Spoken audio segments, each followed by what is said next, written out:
창세기 12장부터 25장까지 살펴보겠습니다. 구속사로 본 아브라함과 이삭. 창세기는 타락한 자신의 백성을 어떻게 구원하셔서 하나님 나라를 완성하실지 이미 완성된 설계도에 조금씩 더 선명한 색을 칠하여 하나님의 구원의 계획도를 자신의 백성들에게 알려주고 있는 책이며 구약 전체가 동일한 구원의 계획을 말해주고 있습니다. 하나님은 먹지 말라 명하신 선악과를 먹은 아담과 하와의 후손들을 구원하시기 위하여 여자의 후손으로 메시아를 보내주시고 뱀의 머리를 밟아 승리하셔서 벌거벗은 아담과 하와의 수치를 가려주시고 자신의 신부로 삼아주신다고 언약하신 것입니다. 이것이 메시아 언약입니다.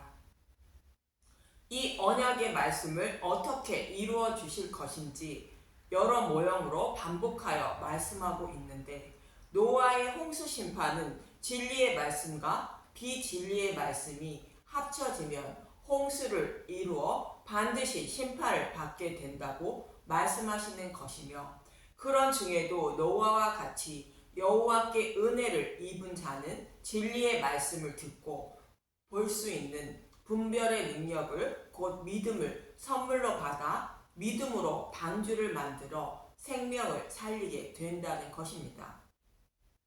그러나 노아의 홍수 심판을 경험하고도 교훈으로 삼지 못하고 사람들은 또다시 다듬지 않은 돌과 토단이 아닌 다듬은 돌과 역청으로 쌓은 제단에 제물을 드리게 되는데, 이 모습을 바벨탑 사건을 통하여 말씀하고 있는 것입니다.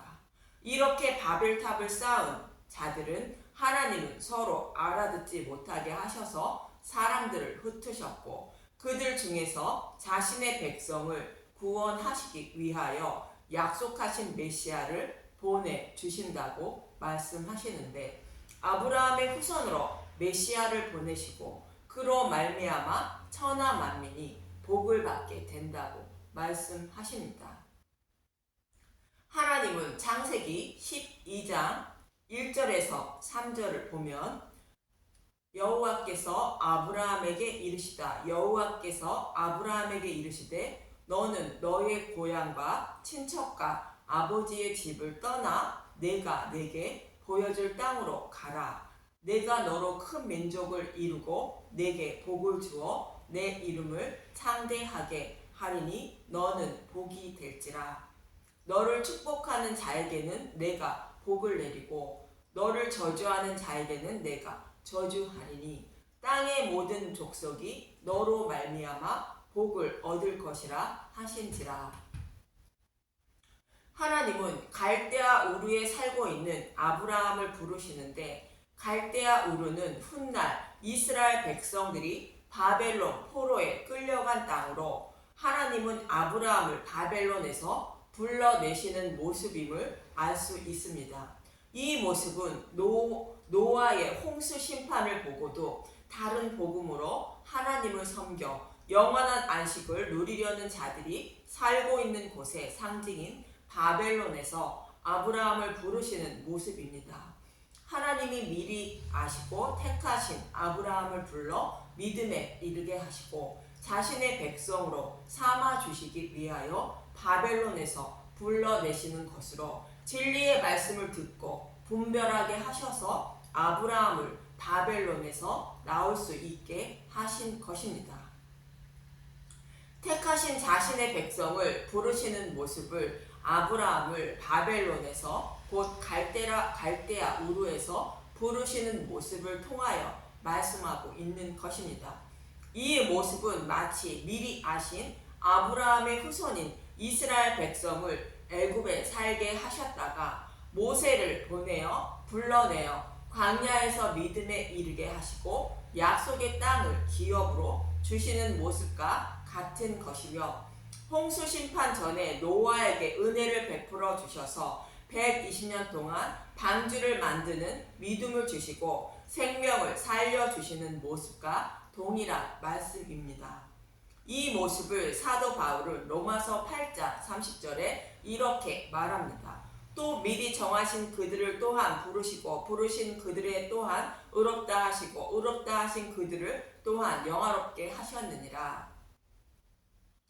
사도 바울이 하나님 백성이 어떻게 구원을 받는지 말하고 있는 말씀으로 여기서 영화롭게 하셨다는 것은 하나님 나라로 들어갈 수 있는 부활의 몸을 입게 하셨다는 의미로 미리 아신 아브라함을 불러내어 의롭다 하시고 영화롭게 하신 것입니다. 여기서 영화롭게 하셨다는 과거형으로 말씀하시는 것은 하나님이 반드시 이루어 주실 것임을 의미합니다. 이렇게 아브라함을 바벨론에서 불러내시는 것은 의롭다 하시고 영화롭게 하시기 위하여 불러내시는 것입니다. 또 아브라함을 불러내시는 이유는 아브라함처럼 영적 바벨론에 살고 있는 하나님 백성을 구원하시기 위하여 아브라함의 후손으로 메시아를 보내주신다는 것입니다. 그리고 그 메시아를 믿는 자는 구원을 받고 저주하는 자는 저주를 받는데 그 메시아를 통하여 땅의 모든 민족이 구원의 복을 받게 된다는 것입니다. 창세기 3장 15절에서 약속하신 여자의 후손으로 오실 메시아가 아브라함의 후손으로 오시고 그를 믿는 자는 구원의 복을 받고 믿지 않는 자는 저주를 받는다고 말씀하고 있는 것이며 땅의 모든 족속이 복을 받는 것은 하늘의 묵별과 같은 하나님 백성 모두가 아브라함의 후손으로 오실 메시아를 믿음으로 구원을 받게 된다고 말씀하고 있는 것입니다. 이 말씀에 이어서 어떻게 땅의 모든 족속이 구원의 복을 받는지 13장에서 14장까지 설명하고 있는데 아브라함과 조카 롯은 헤어지고 포로에 끌려간 조카 롯을 구원하는 장면을 통하여 아브라함의 후손으로 오실 메시아가 사탄의 노예로 흘려간 자신의 백성을 어떻게 구원하실지를 모형하고 있는 사건으로 조카 롯을 구하고 돌아올 때 멜기세덱이 떡과 포도주로 아브라함을 축복하는 것은 장차 아브라함의 후손으로 오실 메시아가 떡과 포도주인 예수님의 살과 피로 곧 복음의 말씀으로 사탄의 포로에 끌려간 자신의 백성을 롯을 구해주는 것처럼 구원해 주신다는 것입니다. 예수님의 살과 피인 복음의 말씀으로 구해 주실 것을 말씀하고 있는 것입니다.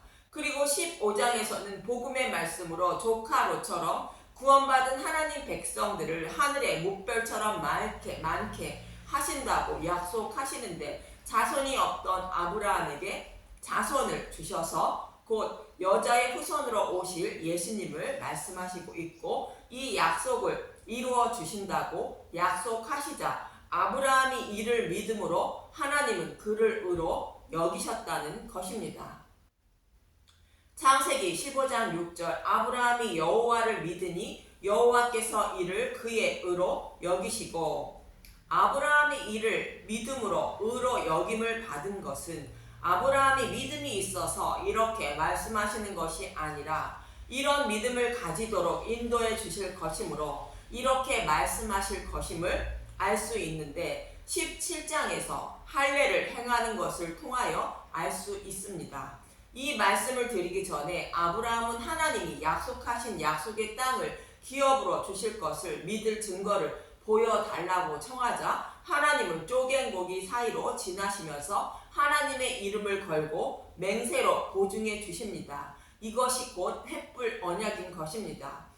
이 모습은 아브라함의 후손으로 오실 메시아를 십자가에서 번제물로 쪼개 죽이시고 죄를 대속하셔서 하늘의 묵별과 같이 많은 자들을 구원하시고 약속의 땅인 하나님 나라를 기업으로 주실 것을 하나님의 이름을 걸고 맹세로 보증하신 것입니다. 그런데 아브라함은 이 약속의 말씀을 믿고 있었는데 아이를 낳지 못하는 사라에게 자손이 태어날 아무런 징조가 보이지 않는 것입니다.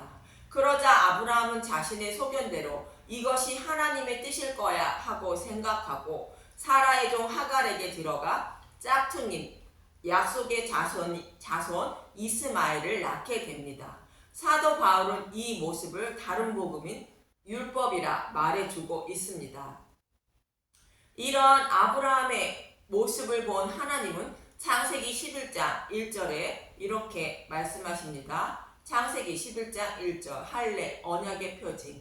아브라함이 90세 때에 여호와께서 아브라함에게 나타나서 그에게 이르시되 나는 전능한 하나님이라 너는 내 앞에서 행하여 완전하라. 이 말씀은 아브라함이 자신의 소견대로 하나님의 뜻을 생각하여 하갈에게서 나온 자손으로 메시아를 보내주실 것이라 생각하고 이스마엘을 낳은 것을 책망하시는 말씀입니다. 반드시 약속을 이루시는 하나님이니 하나님의 약속의 말씀을 믿어야 한다는 말씀입니다.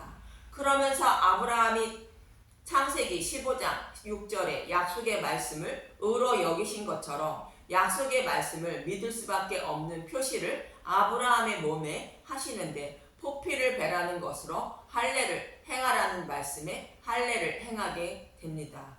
이렇게 하나님의 책망을 받고 할례를 행한 아브라함은 생리적인 현상을 해결할 때마다 여호와 하나님의 책망의 말씀을 기억하고 하나님이 맹세로 보증하신 언약의 말씀을 죽는 날까지 잊지 못했을 것입니다. 그리고 모든 남자는 할례를 받되 할례를 받지 않으면 하나님 백성 중에서 끊어진다는 것은 하나님 백성은 마음의 할례를 받아야 구원을 받는다는 의미를 담고 있는 것입니다. 아브라함도 할례를 하기 전에는 하나님의 언약의 말씀을 자신의 소견대로 해석했지만 할례를 행한 후에는 책망의 말씀을 잊지 않고 하나님의 행하실 일을 믿음으로 기다리게 됩니다. 이와 동일하게 마음의 할례를 받지 않은 자들은 자신의 소견대로 하나님을 섬기려 하지만 마음의 할례를 받은 자들은 약속의 말씀을 믿는 믿음이 흔들리지 않고 믿음을 지키며 살아가는 것입니다. 이렇게 아브라함처럼 할례를 받은 자는 곧 마음의 할례를 받은 자는 다른 복음을 따르고 있는 자들의 심판 속에서 건짐을 받게 된다고 18장에서 19장에서 소돔과 고모라의 심판 속에서 롯의 가족을 구원하는 장면을 통하여 말씀하고 있는 것입니다. 롯의 가족이 구원을 받는 모습은 할례를 받은 아브라함이 곧 하나님 백성이 구원을 받는 모습을 모형하고 있는 것입니다. 또 아브라함의 조카 롯이 소돔과 고모라의 심판 속에서 구원을 받는 것은 아브라함을 생각하사 생명을 구해주셨다는 것입니다. 창세기 19장 29절 하나님이 그 지역의 성을 멸하실 때에 곧 롯이 거주하는 성을 엎으실 때에 하나님이 아브라함을 생각하사 롯을 그 엎으시는 중에서 내보내셨더라. 이 말씀은 하나님 우편에 앉아 자신의 신부의 생명을 살려주실 것을 중보기도 하시는 예수님을 생각하사 곧 아브라함을 생각하사 예수님의 신부인 롯을 생명을 살려주신다고 말씀하고 있는 것입니다. 그리고 20장에 가면 아브라함은 자신의 생명을 살리기 위하여 사라를 아비멜렉에게 팔아먹게 되는데 하나님은 아브라함과의 약속을 지키시기 위하여 사라를 보호해 주시고 21장에서 약속의 자손 이삭을 곧 여자의 후손으로 오실 메시아를 모형하며 주시게 됩니다. 창세기 21장 1절에서 2절을 보면 사라가 이삭을 낳다 여호와께서 말씀하신 대로 사라를 돌보셨고 여호와께서 말씀하신 대로 사라에게 행하셨으므로 창세기 21장 2절 사라가 임신하고 하나님이 말씀하신 시기가 되어 노년의 아브라함에게 아들을 낳으리니 이삭이 태어남은 사람의 생각으로 도저히 낳을 수 없는 사라의 몸에서 태어난 것으로 창세기 12장 1절의 말씀처럼 전능하신 하나님이 약속의 말씀을 이루어 주시기 위하여 행하여 주신 일로 이삭을 보내시는 것처럼 처녀의 몸에서 성령으로 잉태하게 하셔서 예수님을 보내시는 것입니다.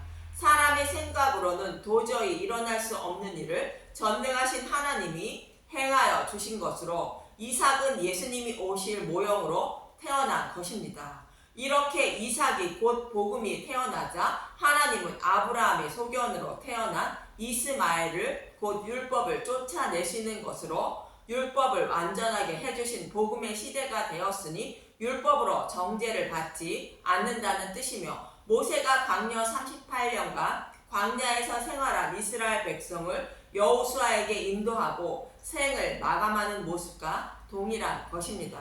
이 말씀을 골로새서 2장 13절에서 15절에 이렇게 말씀하십니다. 골로새서 2장 13절, 또 범죄와 육체의 무할례로 죽었던 너희를 하나님이 그와 함께 살리시고 우리의 모든 죄를 사하시고 우리를 거스르고 불리하게 하는 법 조문으로 쓴 증서를 지우시고 제하여 버리사 십자가에 못 박으시고 통치자들과 권세들을 무력화하여 드러내어 구경거리로 삼으시고 십자가로 그들을 이기셨느니라. 이렇게 예수님이 십자가에서 우리의 모든 죄를 사하여 주셨기 때문에 예수님을 믿는 사람들은 율법에 따라 심판을 받지 않고 생명을 살릴 수 있다는 의미인 것입니다.